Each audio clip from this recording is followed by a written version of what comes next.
बच्चों नमस्कार। आज हम लोग कक्षा 12 के अध्याय 9 का अध्ययन करेंगे। इस पाठ में हमें खाद्य उत्पादन में वृद्धि कैसे की जाए, इसकी क्या योजनाएं बनाई जाएं, इस पर चर्चा करनी है। सबको पता है कि भोजन, पानी, वायु जीवधारियों की अत्यंत मूलभूत आवश्यकताएं। मनुष्य के लिए भी रोटी, कपड़ा और मकान की बात की जाती है। तो सबसे पहली चीज़ भोजन आती है। भोजन का उत्पादन, खाद्य पदार्थों का उत्पादन कैसे ज़्यादा से ज़्यादा किया जाए, यह सबसे महत्वपूर्ण है, क्योंकि जनसंख्या में लगातार वृद्धि हो रही है और भारत जैसे देशों के लिए यह बड़ी ही चिंता का विषय है। खेती के लिए उपजाऊ भूमि की कमी होती जा रही है। नित नए शहरों के बढ़ जाने से, उनके आकार में वृद्धि हो जाने से खेती लायक ज़मीन घटती जा रही है। इसलिए बहुत ही ज़रूरी है कि हम कम क्षेत्रफल में ज़्यादा से ज़्यादा खाद्यान्न का उत्पादन करें। इसके लिए विशेष योजना बनाने की आवश्यकता है। इसी पर चर्चा होगी इस पाठ में। इसमें हमें 4 बिंदुओं पर बात करनी है: पशुपालन, पादप प्रजनन, एकल कोशिका प्रोटीन और ऊतक संवर्धन।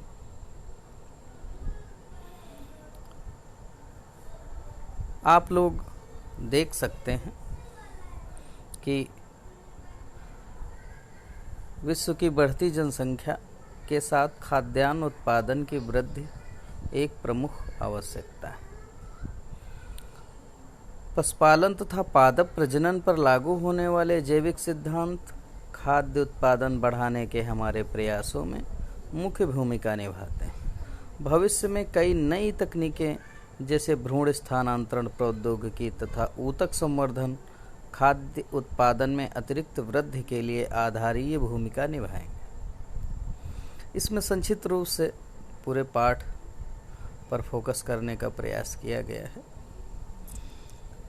कि बढ़ती जनसंख्या के साथ खाद्य उत्पादन बढ़ाना जरूरी है। पशुपालन पर हम लोग चर्चा करते हैं। आप लोगों को पता है कि पशुपालन बहुत ही प्राचीन परंपरा है। मनुष्य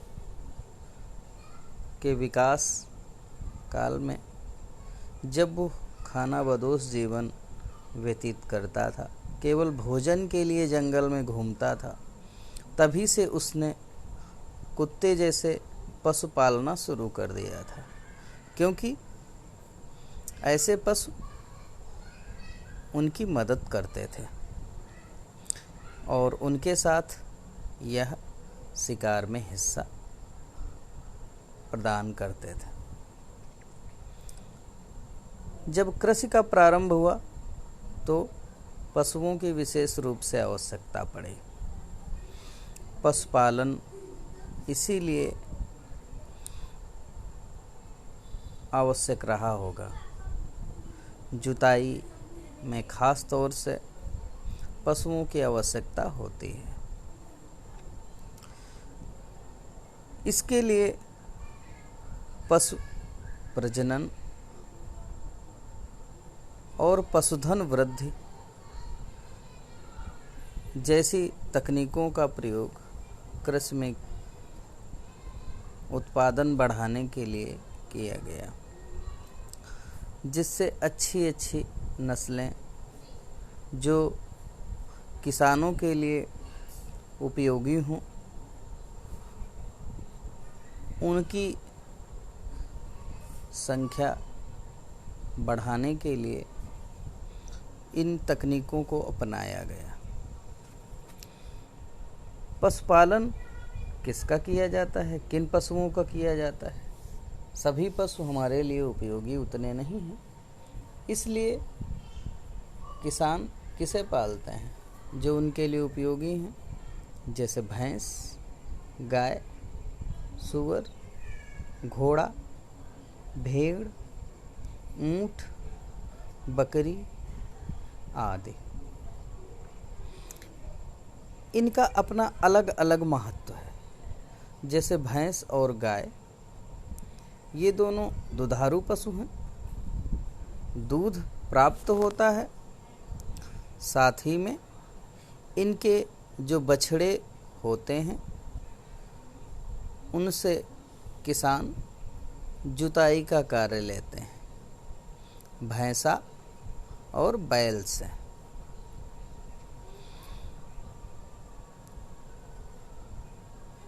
अब इनके प्रजनन और इनकी देखभाल के लिए मनुष्य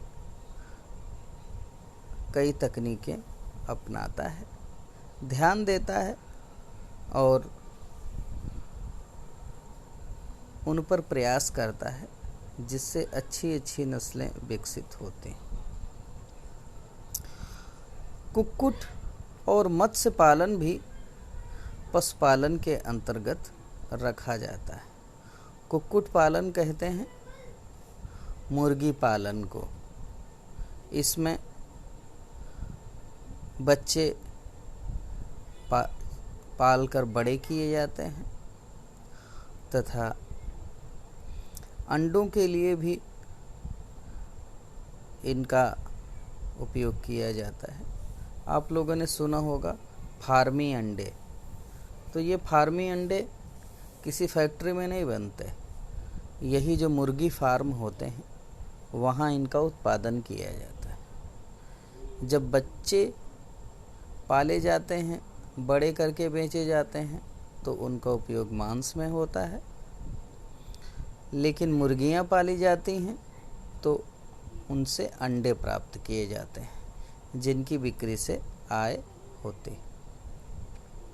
इसी प्रकार मत्स्य पालन भी किया जाता है, तालाबों में, झीलों में, समुद्रों में, तथा कुछ अन्य जंतुओं का भी पालन किया जाता है, जैसे मोलस्क, प्राण, क्रैब जैसे क्रस्टेशियन। इनको पाला जाता है, पोषण दिया जाता है, देखरेख की जाती है और इन्हें पकड़कर बेचा जाता है। बहुत पुराने समय से मनुष्य मधुमक्खी पालन, रेशम कीट पालन, झींगा, केकड़ा, मछलियाँ, सूअर, भेड़, ऊंट आदि का प्रयोग उनके उत्पादों के लिए करता आया है, जैसे दूध, अंडे, मांस, ऊन, रेशम, शहद आदि इन्हीं सब से प्राप्त होता है। एक गणना के अनुसार विश्व की 70% से भी अधिक पशुधन भारत तथा चीन में है, अर्थात 100 में से 70 भारत और चीन में मिलाकर हैं। यद्यपि विश्व फार्म उत्पादों का योगदान मात्र 25% है। इसका अर्थ ये हुआ कि प्रति इकाई उत्पादकता की दर बहुत ही कम है।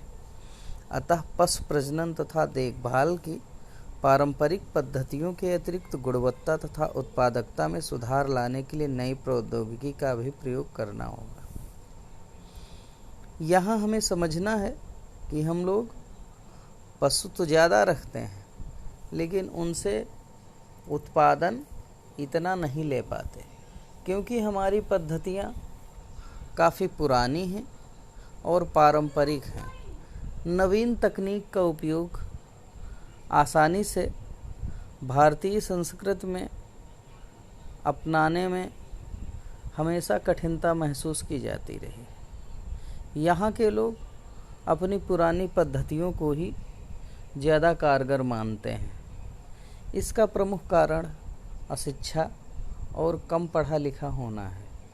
अनेक प्रकार की भ्रांतियाँ यहाँ के कृषक किसान पाल लेते हैं, जिनकी वजह से ये नवीन तकनीकों का उपयोग नहीं कर पाते।